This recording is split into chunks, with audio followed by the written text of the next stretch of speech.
Como foi importante a gente ver o protagonismo dos auditores nas suas organizações diversas. É que eles fizeram parte, e vocês fazem parte do movimento que disse: nós não nos conformamos, não nos iludimos com reforma que trata de simplificação dos impostos. Nós queremos discutir o conteúdo do imposto e a proposta de reforma solidária que Fernando já tinha nos feito conhecer desde a época da campanha que presidiu o sindicato. Nós subscrevemos documentos sobre isso. Diziam que todos nós sabemos. Nós fomos apresentados lá, do ponto de vista tributário, pelas inteligências de vocês, ao padrão de um país de alta concentração na riqueza. Fomos comparados com um país, digamos, de uma economia extremamente secundária, acho que Guiné, Bissau, alguma coisa nos colocaram assim. E uma das maiores economias que nós já chegamos a ser, ocupamos sexta posição, regredimos muito devido ao desmanche de tudo que foi construído, e nós estamos então num processo de concentração de renda que envergonha o capitalismo em plano mundial. E a reforma da tributária entra nessa discussão sobre uma natureza de um tributo que se dirige para o consumo, produzindo uma das maiores desigualdades, que é tratar igualmente os desiguais desde o seu nascedouro na relação econômica, seja como empregado, seja como apropriado por rendas de programas sociais, seja o desempregado que vive num ambiente familiar sustentado muitas vezes por uma renda ou rendas e meia. Então é uma disparidade tão grande, e vem então vocês organizadamente e diz: reforma solidária coloca concretamente o que existe no mundo, é o imposto com o seu conteúdo progressista, progressivo, como única forma de fazer justiça fiscal, que é também uma justiça social, que é uma forma de você redistribuir. Nós somos uma economia capitalista que envergonha as economias que nós recebemos, no caso a economia alemã, por exemplo, que reuniu-se com a governadora e mais 8 governadores do Nordeste, 7 governadores e uma vice-governadora do Nordeste. Por quê? Porque aqueles empresários que estavam dialogando conosco, da Alemanha, é um país que há muito já superou essa discussão. E são prósperos, o que desmancha todo o discurso dos capitalistas, em grande parte extremamente anacrônicos, que nós temos no Brasil. Que eles estavam aqui porque os capitalistas brasileiros também estavam participando, porque era um encontro de Câmara Comercial Brasil e Alemanha. E eles não conseguiram, os nossos capitalistas brasileiros, entenderem o que aqueles capitalistas alemães estão falando concretamente, porque eles vivem numa sociedade que já superou reformas do próprio capitalismo, como a reforma agrária, já fizeram enfrentamentos na questão tributária há muito e de forma até secular. E por fim, a questão que eu achei muito importante, que Fátima teve o privilégio de conduzir, porque ela era anfitriã das governadoras, é que na hora que os governadores do Nordeste se reuniram com a representação do empresariado alemão, com o presidente da organização que seria similar à nossa Confederação Nacional da Indústria, com o embaixador alemão nos interesses do Brasil e com o secretário da área de agricultura, e que o nosso presidente do consórcio, que é o governador da Bahia, Rui Costa, abriu a discussão para falar das nossas potencialidades. Quando o líder empresarial foi falar, vocês sabem qual foi a primeira questão que ele colocou? Ele disse: quando eu voltar ao meu país, eu preciso conversar sobre as pessoas. Com quem pessoas nós vamos fazer os negócios? Então eles estavam preocupados sobre que pessoas, que país, que entes federados são esses que estão aqui a nos falar sobre portfólio ou uma plataforma de negócios a serem realizados. E então, com muita inteligência, Fátima Bezerra e Rui Costa responderam: aqui nós integramos o Consórcio Nordeste, são 9 estados.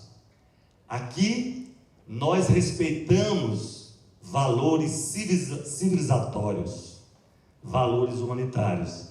Aqui nós dirigimos os nossos estados respeitando o desenvolvimento, mas fazendo o desenvolvimento sustentável, respeitando o meio ambiente. Aqui nós respeitamos a mulher e o papel dela na economia, no trabalho e na produção. Aqui, nesses estados do Nordeste, nós não discriminamos qualquer das minorias. Aqui no Nordeste, os nossos estados reconhecem o Estado Democrático de Direito. E isso foi fundamental para eles no desenvolvimento dos temas econômicos subsequentes.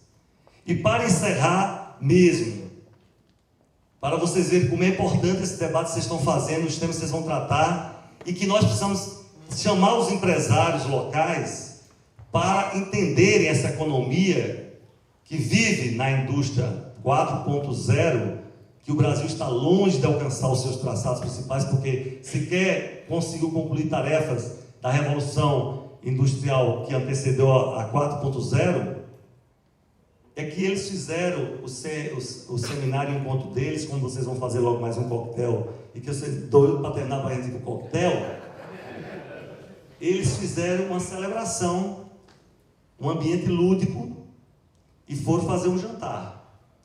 E foram premiar 2 empreendedores do modo de ver alemão. E veja quem foram os 2 premiados. Um jovem empresário de 38 anos que, não sei se é Dafit, que é uma plataforma de venda virtual, que vende diversos produtos ligados à moda, e que ele viu no mercado brasileiro um grande potencial, e na América Latina também, e sabe que o brasileiro é bom de moda e bom de consumo, e que enfrentava um problema com o brasileiro, é que o brasileiro tinha dúvidas se o que ele comprasse na internet chegava como encomendado, o que para ele era um enfrentamento novo, porque isso não passaria na cabeça deles, por exemplo, no país de origem, na Alemanha ou mesmo na Europa. Mas esse foi um jovem de 38 anos premiado e foi falar lá, e o que ele apresentou, um trabalho de empresário, mas falando no plural, nós. Ele leva a empresa dele, os empregados dele, para dizer que eles são responsáveis por aquele resultado. E quem é o segundo premiado? O segundo premiado foi um homem que no currículo dele era professor da universidade lá. E eles disseram, isso para nós é um grande valor, viu, professor, deputado? Para eles, o professor tem uma importância fundamental. Uma pessoa que abre o seu currículo na condição de professor é para eles uma referência muito importante. E o empresariado mais importante alemão, história do Brasil, fez questão de premiar um professor. Mas esse não era um professor qualquer. Esse professor tinha se proposto e trabalhou no Banco Mundial por mais ou menos 20 anos. E saiu do Banco Mundial porque o Banco Mundial não aceitou o debate que ele queria levantar. Veja bem, os empresários premiaram esta pessoa. E o que essa pessoa dizia? Que o processo da corrupção, que aqui no Brasil é extremamente manipulado e, digamos, de uma certa forma, é meio fábula, conto de fadinha, o bem e o mal, ele disse diante da plateia de empresários de que saiu do Banco Mundial porque não conseguiu levar adiante a sua plataforma que era enfrentar a corrupção que os empresários praticavam em conluio com o poder público. E fez isso fundando uma organização Transparência Internacional, referenciada no mundo inteiro e dito e levado pelos empresários para serem premiados. Então, esta é a natureza do mundo que nós estamos vivendo, de desenvolvimento, e do qual nós estamos nos afastando cada dia mais. Esse esforço que nós estamos fazendo no Rio Grande do Norte, liderado por Fábio Bezerra, por esses governadores do Nordeste, é para a gente tentar se aproximar desse mundo que se desenvolve numa perspectiva em que o Brasil se afastou. E eu acho que vocês, auditores, nesse seminário, cumprem um papel estratégico e relevante para não deixar a gente se afastar mais e mais de valores civilizatórios, de valores humanitários, de valores do desenvolvimento da economia capitalista, dos marcos até hoje, que exige do empresário novo olhar. Então, viva os auditores e toda a contribuição que eles dão para a economia do Rio Grande do Norte. Muito obrigado.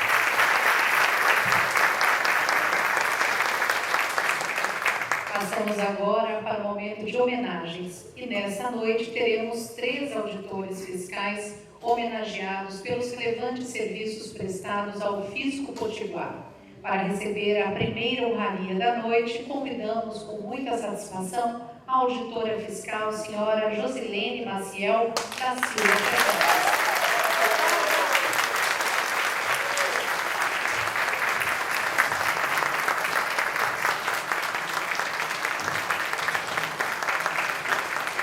diretor de formação sindical do Sindifed, senhor Fernando Freitas.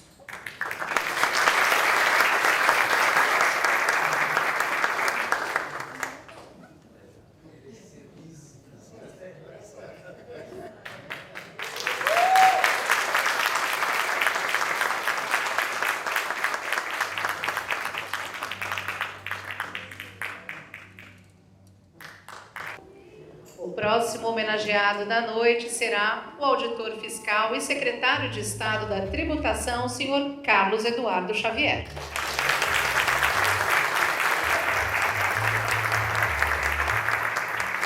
Que recebe a honraria pelas mãos do presidente do Sindifed, senhor Roberto Fontes.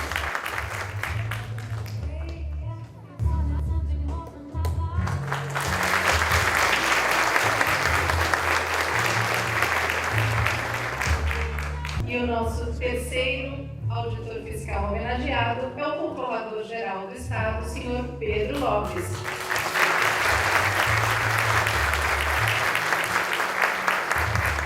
Que recebe a honraria das mãos do vice-presidente do Sindifed, senhor Juarez Moura Cavalcante.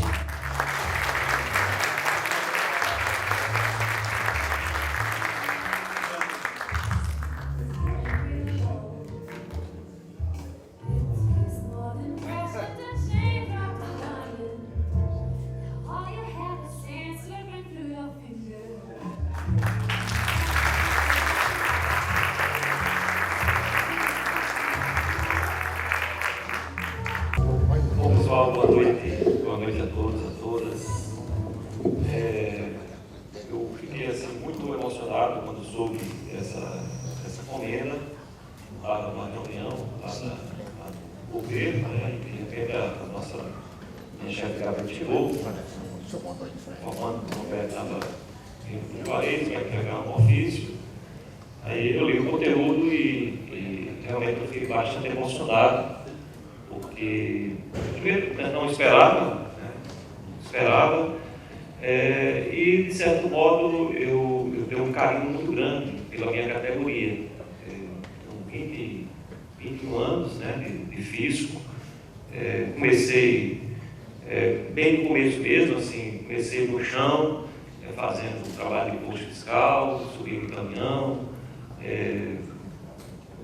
volante, e fiz isso por 9 anos e fiz com muito orgulho, né? Até achava em algum momento que tinha um potencial para fazer outras coisas, mas tudo tem o seu momento, né? Tudo tem o seu momento certo, e a minha missão naquele momento era ir subir no caminhão mesmo, fiscalizar, e fiz muita multa, fui campeão de multa no estado de 2015, eu mais multei, tanto em termos de número do TAM, como também em quantidade de arrecadação. Saía para o plantão, deixava o coração em casa e ia para a rua, e era a minha missão mesmo, e fazia isso com muita felicidade com meus amigos, meus colegas, né, o Benhu que eu estou vendo aí, entre outros, o Jorge, o Fábio, que está aqui, né? Então foi aquele que fez uma transformação, participou muito do processo de transformação. Na verdade, cada grupo que entra, cada geração, ela tem um papel muito importante no processo de transformação, e nosso grupo também que teve esse papel. Então, assim, teve um ciclo. Depois eu entrei no ciclo, o mundo levou para o mundo sindical, através do amigo Lúcio Roberto, né, que me convidou, e a partir daí, então, foi quando eu fiz uma carreira, acabei já fazendo uma carreira na atividade sindical, nunca ocupei nenhum cargo dentro da estrutura da tributação ou da estrutura do governo, e fiquei lá até o último dia de dezembro de 2018, quando uma forma surpresa, estava jantando com o meu amigo Mário Rogério lá em Fortaleza, aí 10 da noite eu saí do jantar e eu vi 50 ligações no meu celular e disse, pronto, morreu alguém, deve ter acontecido alguma coisa. Eu liguei para a Ribamar, foi Ribamar, rapaz, a governadora quer me convidar para ser secretário. E fiquei em choque, né? Fiquei paralisado, sabia até que minha vida estava toda programada, eu tinha achado toda uma programação, uma agenda, minha agenda até abril, de atividades na Fena Fisco, e de repente tudo ia ser transformado, a minha vida ia ser transformada. Liguei para minha mãe para conversar com ela e parei um pouquinho, aí foi quando eu liguei para a governadora e aceitei, porque eu vejo assim, a atividade que eu exerço hoje como uma continuação da atividade política sindical que eu sempre fiz, né, desde 2003 e fui até 2018, só que é uma política diferente. Quando eu saí do Rio Grande do Norte para trabalhar com o Charles na Feira Física, nós estávamos aí com 10 dias de salário atrasado e estava voltando com 3 salários atrasados e outros colegas, os aposentados, estavam com 4 salários atrasados.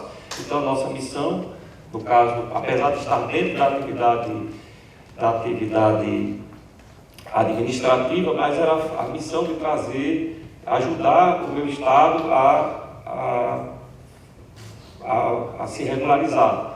Tive perdas inclusive financeiras. Eu acho que foi só a governadora que perdeu dinheiro. A governadora saiu do Celnado, né, para ir para ser governadora do estado, ia estar ganhando 39 mil e mais auxílios e tal. Caiu para 22 e foi para o chão, né, na missão. E também a gente teve uma queda também, mas a missão era mais importante, né, de contribuir para o meu estado. Eu não poderia me afastar dessa missão. E foi muito interessante, né? Eu quero fazer um registro aqui muito rápido. E todo mundo me elogiou, menos o Mário Rogério. O Mário passou 3 meses sem falar comigo, ficou chateado. Disse: rapaz, você é um traidor. É que você faz um negócio desse. Depois de 3 meses, aí quando eu passei lá em Mossoró, eu dei um abraço dele. Ele disse: acabou, pessoal. Aí foi quando ele foi, né, rapaz? É um grande amigo Mário Rogério. Mas, pessoal, eu fico assim muito emocionado. Realmente eu tenho um carinho muito grande pela minha categoria, eu sempre me dediquei muito por ela para entregar o resultado, tanto quando era presidente do sindicato, eu assumi um peso. Hoje é muito mais tranquilo, governador, ser secretário de Estado, era mais difícil ser presidente do meu sindicato, porque